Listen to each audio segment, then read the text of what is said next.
बिस्मिल्लाहिर्रहमानिर्रहीम, अस्सलाम वालेकुम, वेलकम टू माय चैनल। आज की जो मेरी वीडियो है वो एसटीआई जॉब्स पे अप्लाई के हवाले से है।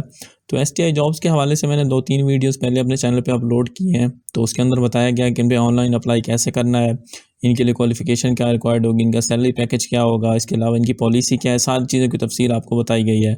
तो अब ये पोर्टल का एक इशू आ रहा है, आपको भी पता है कि उसके अंदर बार-बार जो है वो ऑनलाइन अप्लाई करने में काफ़ी दुश्वारी का सामना करना पड़ रहा है आप लोगों को।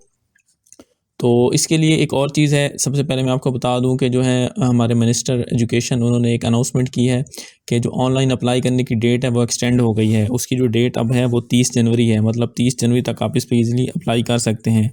असल में डेट कम थी, इस वजह से भी सारे लोग जब पोर्टल पे अप्लाई करते हैं, मैंने पहली वीडियो में बता दिया था कि अगर ये 22 से 24 तक अप्लाई हो जाता है, इंटरव्यू हो जाते हैं, 1 फरवरी को आपकी जॉइनिंग हो जाती है, आप सुन भी सकते हैं वो और वीडियो देख सकते हैं। तो मैंने पहले ही बता दिया था कि ये बहुत बड़ी अचीवमेंट होगी अगर ऐसा हो जाता है, क्योंकि सीटीआई जॉब्स पे ये इशू रहा था और अब ज़ाहिर बात है इस पे नंबर ऑफ़ कैंडिडेट्स और ज़्यादा होंगे, तो इस पे तो मतलब जो था ज़्यादा लोडिंग होनी थी। तो वही हुआ, मतलब कि सही तरह से अप्लाई नहीं हो सका, तो इस वजह से डेट बार-बार एक्सटेंड करना पड़ी। तो ये आप देख सकते हैं कि राना सिकंदर हयात जो मिनिस्टर एजुकेशन है, उन्होंने जो है 30 जनवरी तक जो है डेट बढ़ा दी, आप ऑनलाइन अप्लाई कर सकते हैं सुकून से।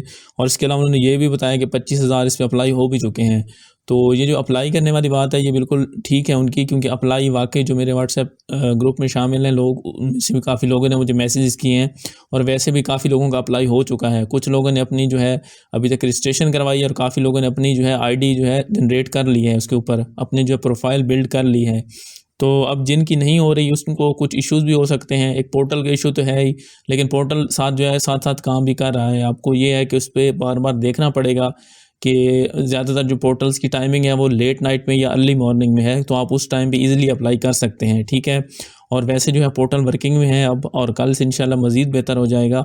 मतलब 30 तारीख तक जैसे-जैसे अगर अप्लाई डेट्स वाइज़ कम होता है तो उसमें मज़ीद बेहतरी आएगी। अच्छा, दूसरा उस हवाले से एक अहम ऐलान है कि एक न्यूज़ आप लोगों ने शायद पहले सुनी हो कि वज़ीर तालीम साहब ने कहा है कि जो एसटीआईज़ हैं, मतलब जो अभी टेम्परेरी जॉब से हम जिनको रख रहे हैं, तो उनकी जो है जॉब्स परमानेंट हो जाएगी। तो इस बात में कितनी सच्चाई है, तो ये उन्होंने कोई इस बारे में कोई पोस्ट वगैरह नहीं की अपने ट्विटर या अपने फेसबुक अकाउंट पे, लेकिन एक कमेंट का रिप्लाई उन्होंने ज़रूर दिया है। ये आप देख रहे होंगे, over performs will be extended, keep performing, keep getting extensions, then the performing ones can be regularised also. तो उन्होंने ये बताया है कि आप लोग अच्छी परफॉर्मेंस दें, आपका कॉन्ट्रैक्ट एक्सटेंड होता जाएगा। जैसे-जैसे आपका कॉन्ट्रैक्ट एक्सटेंड होता जाएगा, आपकी परफॉर्मेंस अच्छी होती जाएगी, तो हम आपको रेगुलराइज़ भी कर देंगे। तो ये जस्ट वैसे मतलब कहा उन्होंने है, इस बारे में जो है 100% जो है ये ऑथेंटिक न्यूज़ है कि उन्होंने कहा है कि हम आपको रेगुलराइज़ कर देंगे, लेकिन ये जो प्रोसीजर है इसमें काफ़ी टाइम लगेगा। उसकी वजह ये है कि अभी जो एईओज़ आए थे या एसएसटी टीचर्स थे, जो 2016-17 में ग़ालिबन आए थे, तो वो उनको अभी तक परमानेंट नहीं किया गया। बीएस-16 पे जो जॉब कर रहे हैं अभी, ठीक है? उनका जो इशू है वो ये है कि उनको लिए पीपीएससी रिक्वायर्ड है, तो अभी तक वो उनको जो है रेगुलर नहीं किया गया। तो मेबी फ्यूचर में हो सकता है कि आप लोगों को रेगुलराइज़ कर दिया जाए, लेकिन उसके लिए काफ़ी पॉलिसीज़ चेंज करनी पड़ेंगी और इसके अलावा डिपेंड करता है बाकी भी चीज़ों पे। लेकिन ये अच्छी चीज़ है कि अगर आप इसमें अप्लाई करते हैं, आपकी सिलेक्शन हो जाती है, तो आपको इस पे लाज़मी मतलब अप्लाई करना चाहिए। विद इन फ्यूचर कुछ नहीं कहा जा सकता, गवर्नमेंट की पॉलिसीज़ चेंज होती रहती हैं, तो इसमें आपको रेगुलराइज़ भी किया जा सकता है। फ़िलहाल जो कॉन्ट्रैक्ट में बात की गई थी वो 4 महीनों का था, उसमें क्लियर लिखा हुआ था कि आपको परमानेंट नहीं किया जाएगा। लेकिन अब ये बात भी उन्होंने खुद कही है, तो बैक पे हो सकता है कि उनके माइंड में कोई पॉलिसी हो या इन फ्यूचर उनका कोई प्लान हो।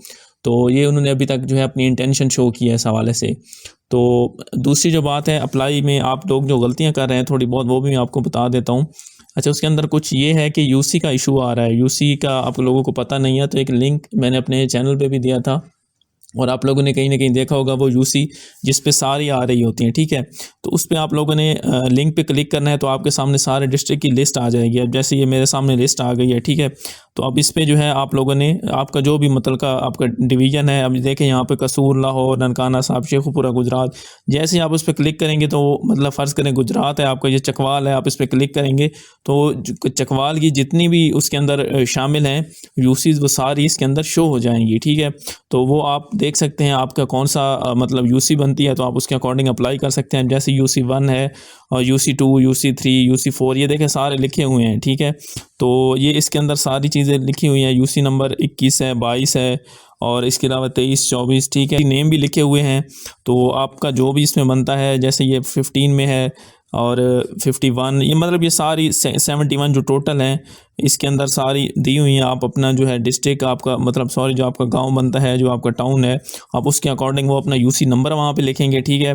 उसके बाद अपनी तहसील लिखेंगे और उसके बाद जो है आप अपना डिस्ट्रिक्ट लिखेंगे, ठीक है। दूसरी जो गलती अमूमन की जा रही है वो इस हवाले से ये की जा रही है कि आप लोग जो अपनी रिज्यूम कर रहे हैं अपलोड, सॉरी प्रोफाइल पिक्चर, तो वो आपने करनी है PNG में या JPG जो होता है मतलब एक पिक्चर का फॉर्मेट होता है, आपने उसमें करनी है, ठीक है। अक्सर इसके अंदर जो है दूसरे फॉर्मेट में किया जा रहा है। और दूसरा उसका जो साइज़ है वो 2 MB तक होना चाहिए। 2 MB से ज़्यादा अक्सर हम कैमरे से तस्वीर लेते हैं तो उसका साइज़ ज़्यादा होता है, तो आपने उसको कंप्रेस करके लगाना है। तो इस वजह से भी थोड़ा सा इशू आ रहा है कि वो प्रोफाइल जो है फ़ोटो नहीं लग रहा। दूसरी जो चीज़ है रिज्यूम बोलते हैं CV को। CV तो सबसे पहले तो आपने अच्छी CV बनानी है अपनी, जिसके अंदर आपकी सारी क्वालिफिकेशन हो, एक्सपीरियंस हो और सारी चीज़ें लिखी हुई हों, ठीक है। वो बनाने के बाद उसका साइज़ भी 2 MB से कम होना चाहिए और वो जो है आपका PDF या DOC मतलब डॉक्यूमेंट्स यानी वर्ड की फ़ाइल में होना चाहिए। ये आपने जो है JPG या उस फाइल में आपने नहीं लगाना, ये आपने ख्याल करना है। प्रोफाइल पिक्चर जो है, प्रोफाइल फ़ोटो वो आपने JPG में लगाना है, जबकि ये जो है रिज्यूम CV ये आपने PDF में या डॉक्यूमेंट्स में लगानी है, यानी कि वर्ड की फ़ाइल में। इसी तरह डोमिसाइल है तो वो भी आपने डॉक्यूमेंट्स या PDF में लगाना है, आपने दूसरी किसी में नहीं लगानी, ठीक है। बाकी इसके अलावा नंबर आपने अपना पोर्टेबल नहीं देना, यानी किसी दूसरे नंबर पे जो है सिम पे जो है कन्वर्ट ना हो। बाकी इसके अलावा इंशाल्लाह पोर्टल का मैंने आपको बताया है कि अब वर्किंग में है, तो इंशाल्लाह वो आहिस्ता आहिस्ता बेहतर होगा, ठीक होगा। तो आपने उस पर अप्लाई करना है, अप्लाई इंशाल्लाह आपका हो जाएगा, आप कोशिश करते रहेंगे। तो इसके अलावा मज़ीद भी आपका कोई सवाल हो तो आप पूछ सकते हैं।